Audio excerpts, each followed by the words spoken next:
structures of the world. India has the world's tallest monument, the Statue of Unity. It is not just a colossal structure facing Narmada River, but also an iconic symbol of Iron Man of India, Sardar Vallabhbhai Patel. He was India's first Deputy Prime Minister and Home Minister.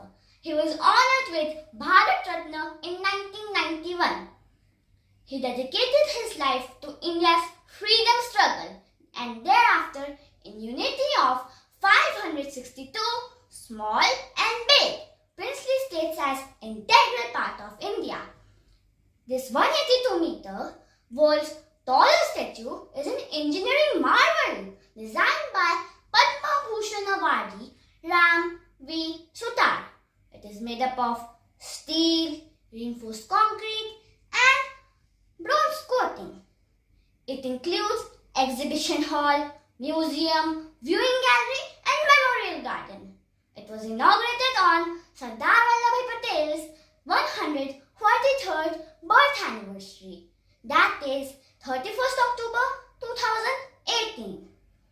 His birthday is celebrated as National Unity Day. Statue of Unity symbolizes legacy of Sardar Vallabhbhai Patel and also reminds us the importance of unity irrespective of our culture, tradition, religion and states. We all are one and Indian. Jai Hind, Jai Bharat. Thank you.